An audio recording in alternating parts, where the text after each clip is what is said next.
Está usted en territorio zapatista en rebeldía. Aquí manda el pueblo y el gobierno obedece. Zona Norte, Junta de Buen Gobierno. Se prohíbe estrictamente el tráfico de armas, siembra y consumo de drogas. ¿Qué tal interesante, no? Ay, ya están viniendo a decirle a mi guía que creo que no puedo bajar. Creo que no puedo grabar. Nada, voy de acá. Nos vamos, nos retiramos.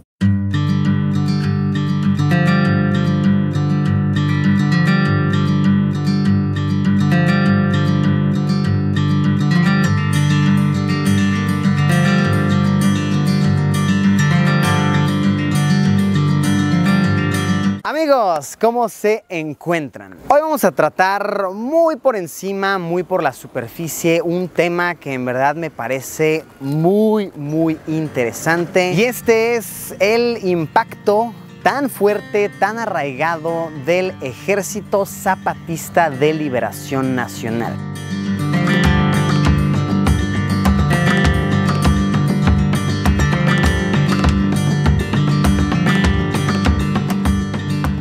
Este es un video que no tenía planeado hacer realmente, está saliendo muy improvisado, pero lo he visto tan presente en la cultura, en la sociedad donde me encuentro actualmente, que de verdad tuve que mencionárselos. Tal vez luego nos adentremos, lo profundicemos más, pero por ahora quise tratar el tema que está muy impactante. Verán, me encuentro viajando actualmente por el sur de México, en el estado de Chiapas. Zona que tiene muchísima naturaleza, muchísimas bellezas naturales, contrastes en la sociedad, culturales de lo más impactantes. Y de las cosas que más ha llamado mi atención es la constante presencia del Ejército Zapatista de Liberación Nacional, que básicamente, a grandes rasgos, simplificándolo muchísimo, son pueblos, pero de verdad muchísimos pueblos que no se rigen por las leyes como tal, por lo que dice el gobierno, sino que se rigen por lo que dice el mismo pueblo y sus representantes. De verdad, de manera completamente autónoma. Lo que diga el gobierno, lo que diga la policía, a ellos no les importa. La policía no les puede hacer nada, el pueblo sale en su defensa. Y a ver, todo esto tiene una historia larga. Surge por ahí de los años 80 con el movimiento zapatista, que recibe este nombre por Emiliano Zapata, una figura importante de la Revolución Mexicana, cuyo lema era tierra y libertad, la tierra es de quien la trabaja.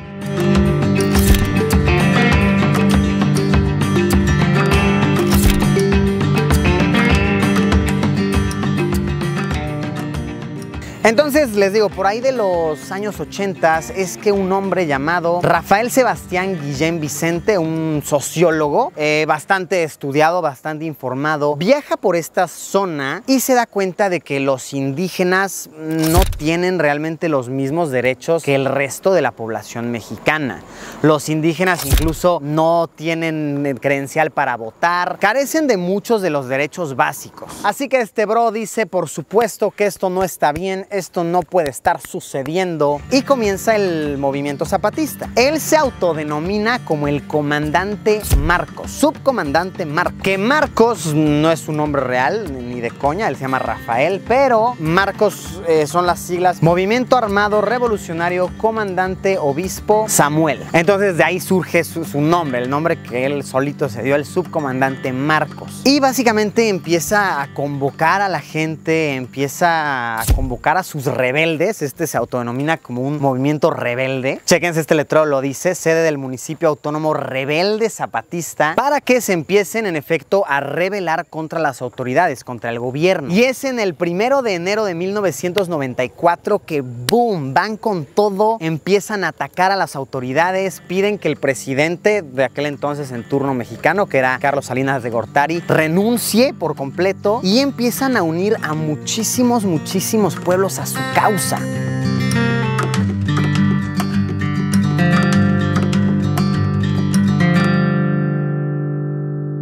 Y vaya, este es un tema que hasta la fecha sigue, y les digo, muy fuerte. Esta región por la que estamos viajando, que es más o menos la región de Palenque, Chiapas, hasta la frontera con Guatemala, está muy presente. Una gran, inmensa mayoría de los pueblos que uno ve en la carretera tienen letreros que dicen territorio del movimiento zapatista, aquí el pueblo rige, aquí no nos dejamos obedecer por las leyes del gobierno, por la policía, aquí el pueblo es quien manda. Nosotros no nos dejamos someter, nosotros no somos parte de este sistema corrupto. De hecho, una de sus frases más fuertes, más emblemáticas es: el pueblo manda y el gobierno obedece. Y están de verdad por doquier, por todos lados.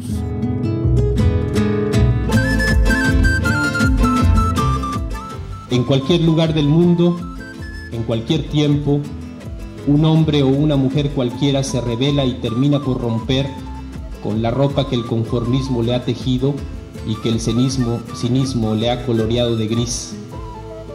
Un hombre o una mujer cualquiera, de cualquier color y en una lengua cualquiera, dice y se dice: ya basta.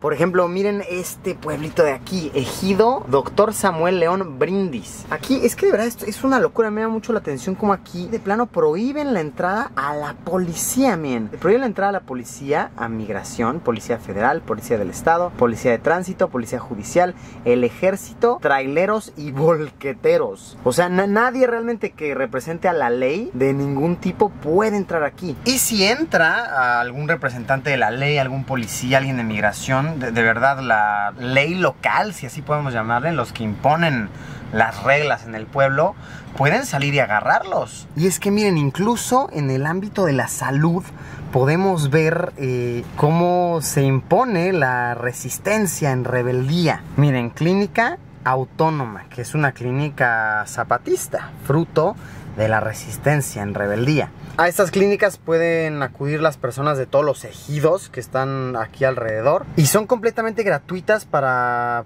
las personas. Pueden tratarte realmente cualquier tipo de padecimiento. A ver, no es como que te vas a venir a operar aquí, pero pues alguna enfermedad leve, algo crónico tal vez, puedes venir aquí a que te lo atiendan. Y todo esto se mantiene de aportaciones, de igual manera del fruto de muchos de los campos, de los cultivos, etcétera. Y de repente llegan a venir médicos internacionales, entonces suceden campañas de operaciones. Entonces traen a un médico de Estados Unidos, por dar un ejemplo. Entonces se avisa a la gente así: va a venir un médico, y se hace un ciclo de operaciones.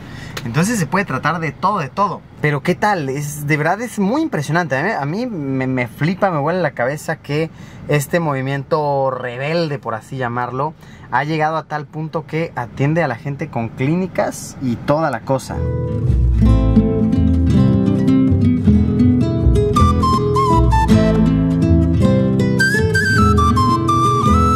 Y bueno, otro factor, como se puede ver muchísimo el poder del pueblo en estas regiones de Chiapas, es que de verdad son ejidos muy chiquitos. Son ejidos de tal vez 200, 300, máximo 500 personas cada uno. Son sociedades pequeñas, pero al parecer muy muy fuertes. Es como los pueblos han fundado, han hecho sus propias gasolineras. Esto no tiene nada que ver con el movimiento zapatista, o de hecho sí, de cierta manera sí, porque muestra el poder del pueblo, que los mismos pueblos dicen así como: hey, las grandes autoridades, las grandes corporaciones nos están ignorando, no nos están trayendo gasolineras chidas. Pues ¿qué crees? Nosotros en tienditas vendemos nuestra propia gasolina. Entonces alguien se encarga de ir al pueblo grande, trae pipas de cientos de litros y las vende aquí para que la gente se pueda suministrar. De hecho, también se escucha mucho que hay gente que se va a comprar gasolina a Guatemala, que está acá muy cerca, y se la trae y la vende más barata. Pero bueno, no sé, ese es otro tema. Pero sí, en efecto es una muestra de la fuerza que toma el pueblo y las decisiones que toma el pueblo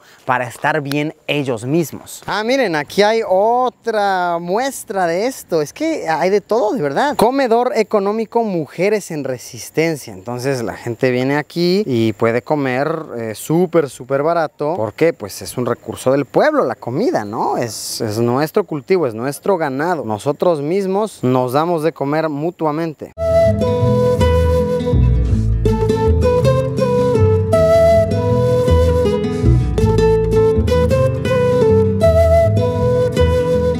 Y ahora, cada pueblo tiene a sus representantes, por muy pequeños o grandes que sean los números de habitantes, pero tienen sus grandes asambleas, sus grandes juntas de gobierno, que les llaman las juntas de buen gobierno. Justo aquí estamos en una, intentamos entrar a platicar con ellos, pero nos dijeron que no están ahorita como los representantes, entonces como que no nos dieron permiso de entrar a platicar con ellos y grabar bien por dentro, pero ya habrá oportunidad de planearlo mejor el video y hacer un buen reportaje de todo esto. Por ahora nada más les enseño como por aquí, por afuerita. Estos centros se hacen llamar los caracoles. Caracoles, basándose en la cultura maya, que vaya, toda esta región de México solía ser y sigue siendo maya en muchos aspectos, que los mayas le llamaban caracoles a sus asambleas, a donde se juntaban como los dirigentes, se juntaban a planear estrategias y demás. Entonces, basándose en estos principios es que le llaman a estos sitios caracoles. Y bueno, podemos ver muchísima expresión artística, muchísimas ilustraciones que se burlan del gobierno, de los dinosaurios, de las ratas, como ellos les llaman. Y bueno, no podemos realmente mostrarles a ellos, a los que están ahí, pero siempre están con la cara tapada. Esto es una manera de hacer una reflexión de por qué nosotros vamos a dar la cara si el gobierno nunca ha dado la cara por nosotros. Por eso es que siempre a los rebeldes zapatistas se les ve con el rostro tapado. Y miren, en este letrero, en el caracol, podemos ver bien esto que decíamos del pueblo manda y el gobierno obedece. Está usted en territorio zapatista en rebeldía. Aquí manda el pueblo y el gobierno obedece. Zona norte, junta de buen gobierno. Se prohíbe estrictamente el tráfico de armas, siembra y consumo de drogas, bebidas embriagantes y venta ilegal de madera. No a la destrucción de la naturaleza. Ejército Zapatista de Liberación Nacional.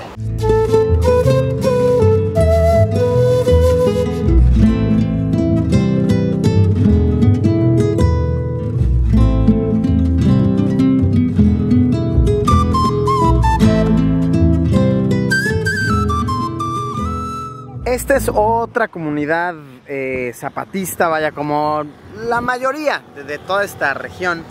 Pero esta tiene un trasfondo bien interesante, se los platico. Toda esta comunidad era un rancho de la tigresa, que la tigresa era una amante de un presidente de México que se llamó Díaz Ordaz. Durante el mandato de Díaz Ordaz fue que sucedió la matanza de Tlatelolco y todo esto. Pero bueno, todo esto era un inmenso mancho propiedad de esta mujer. Pues cuando sucedió la primera rebeldía de las fuerzas zapatistas, se lo quitaron, vinieron aquí y dijeron no, el pueblo es de quien lo trabaja, la tierra es de quien la trabaja, y se la quitaron. Entonces hoy por hoy es un ejido, es un poblado que es de hecho toda esta población de aquí que aloja a cientos de personas. Y vaya, con toda razón, aquí está instalado un caracol, un centro de operaciones, y hay muchísima propaganda. Miren, acá hay uno, otro por acá, otro bastante grande por acá, otro también por acá. Tienen también su tiendita ahí, el colectivo del pueblo. Y miren, este letrero está bastante actualizado: no a la destrucción de la madre tierra, no al Tren Maya, que el Tren Maya es un proyecto que trae el gobierno actual del país. No a las presas hidroeléctricas, no a las supercarreteras, no a Sembrando Vida, no al Banco Bienestar, no a la Guardia Nacional en territorio del pueblo originario. Congreso Nacional Indígena, nunca más un México sin nosotros. Y también, como dato interesante, como rezagos de que esto era una propiedad de esta mujer que les comento, es que aquí este pueblo se caracteriza por vender ganado. Miren, venta de becerros aquí. Gente de comunidades cercanas y bastante lejanas vienen hasta aquí a comprar el buen ganado, porque toda esta comunidad se ganó la reputación de que tenían el mejor ganado, porque como esto era un rancho, pues tenían una buena crianza y originalmente empezaron a vender que había quedado aquí. ¿Qué tal interesante, no? Ay, ya está viniendo a decirle a mi guía que creo que no puedo bajar, creo que no puedo grabar. Ah, voy de acá. Nos vamos, nos retiramos.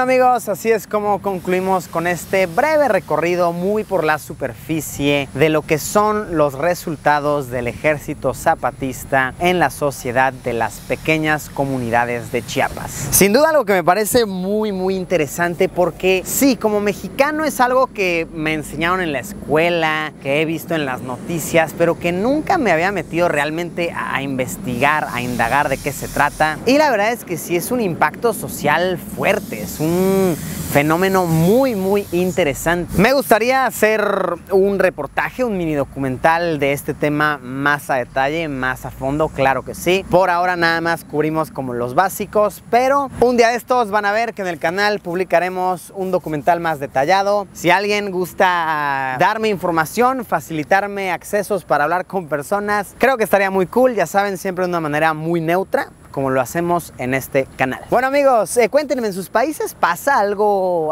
similar? ¿Que los pueblos deciden ser completamente autónomos? Pongan aquí abajo en los comentarios. Gracias como siempre por haberme acompañado en este video. Espero que les haya gustado, que hayan aprendido algo nuevo. Como siempre nos vemos mañana con un video nuevo. Adiós, pimpollo, que no se rige bajo las leyes del gobierno ni de la policía y busca ser completamente autónomo.